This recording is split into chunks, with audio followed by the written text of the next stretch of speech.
Friends, చాలామంది అడిగే ప్రశ్న, మేము ఇల్లు కొత్తగానే కట్టాం, డోర్ ఫ్రేమ్స్ ఫర్నిచర్ అన్నీ కొత్తవే, అయినా సరే చెదలు ఎందుకు వచ్చింది అని అడుగుతుంటారు. మీకు కూడా ఈ డౌట్ ఉంటే ఈ వీడియో తప్పనిసరిగా చూడండి. ముందుగా ఒక నిజం తెలుసుకోండి, చెదలు ఒక్క రోజులో రావు, ఒక్కసారిగా కూడా రావు. వాటి కాలనీ చాలా నెమ్మదిగా పెరుగుతుంది. మనకి బయటికి కనిపించే లోపే లోపల చాలా డ్యామేజ్ జరిగిపోయి ఉంటుంది. అందుకే ముందుగానే తెలుసుకోవడం చాలా ఇంపార్టెంట్. మన ఇండియాలో ఎక్కువగా హౌసెస్ డ్యామేజ్ చేసే చెదలు సబ్టేరియన్ టర్మిట్స్. వీటి కాలనీ మొత్తం సాయిల్ అంటే మట్టిలో ఉంటుంది. గ్రౌండ్లోనే ల్యాక్స్ ఆఫ్ టర్మిట్స్ ఉంటాయి. అక్కడి నుంచి ఫుడ్ కోసం బయటికి వస్తాయి. వాటి ఫుడ్ ఏంటంటే wood, papers, cupboards, plywood, wooden furniture అంటే సెల్యులోజ్ ఉన్న ఏ వస్తువు అయినా సరే. ఎక్కువగా ఇంట్లోకి టర్మైట్స్ వచ్చేది మట్టి నుంచే. చుట్టూ ఖాళీ స్థలాలు ఉన్న, ఇంట్లో గార్డెన్ ఉన్న, ఆ మట్టిలో చెదపురుగులు ఉంటే ఇంట్లోకి వస్తాయి. ఇంటి ఫౌండేషన్లో చిన్న క్రాక్స్ ఉన్నా సరే చెదలకి అది అతి పెద్ద ఎంట్రీ గేట్ లాంటిది. మన కంటికి కనిపించని చిన్న గ్యాప్ కూడా వాటికి సరిపోతుంది.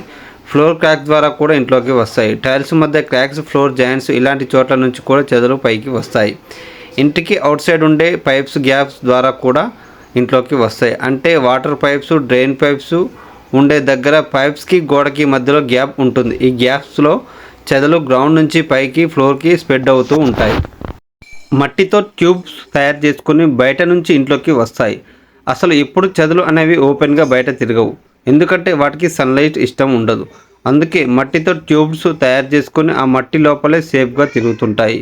సెకండ్ హ్యాండ్ ఫర్నిచర్ ద్వారా ఇంట్లోకి వస్తాయి. అంటే పాత కబోర్డ్స్, ఓల్డ్ టేబుల్స్, అట్టపెట్టెలు ఇలాంటివి ఇంట్లోకి తీసుకొచ్చినప్పుడు వాటికి ఆల్రెడీ టర్మైట్స్ ఉంటే ఇంట్లోకి స్ప్రెడ్ అయ్యే ఛాన్స్ ఉంటుంది. కబోర్డ్స్, బాస్కెట్ ద్వారా కూడా చెదలు వచ్చే ఛాన్స్ ఉంటుంది. అట్టపెట్టెలు, బుక్స్, న్యూస్ పేపర్స్ సెల్స్లో పెట్టినప్పుడు టర్మైట్స్ వాటిని ఫుడ్గా యూజ్ చేసుకొని అక్కడి నుంచి కబోర్డ్స్కి స్ప్రెడ్ అవుతుంటాయి. వర్షాకాలంలో నైట్ టైమ్స్లో లైట్ దగ్గర ఇలాంటి పురుగులు చూశారంటే దాని మీనింగ్ మీ ఇంట్లో టర్మైట్స్ కొత్తగా కాలనీ స్టార్ట్ చేస్తున్నాయని అర్థం. వీటిని ఉసిళ్ళు అంటారు. ఇవి రెక్కలు ఉన్న చెద పురుగులు. ఇవి జనరల్గా ఇంటి చుట్టూ ఖాళీ స్థలాలు ఉంటే ఎక్కువగా కనిపిస్తుంటాయి. మీ పక్క హౌస్లో ఆల్రెడీ కాలనీ ఉంటే గ్రౌండ్లో చాలా దూరం ట్రావెల్ చేసి ఫౌండేషన్ ద్వారా మీ ఇంటికి కూడా రావచ్చు. కాంపౌండ్ వాల్ ద్వారా కూడా వస్తుంటాయి. కాంపౌండ్ వాల్ గ్రౌండ్కి కనెక్ట్ అయి ఉంటుంది కాబట్టి టర్మైట్స్ కాంపౌండ్ వాల్ ద్వారా ట్రావెల్ చేసి మెయిన్ బిల్డింగ్కి స్ప్రెడ్ అవుతాయి. వాటర్ లీకేజ్ వల్ల కూడా చెదలు వస్తాయి. చెదలకి తేమ అంటే చాలా ఇష్టం.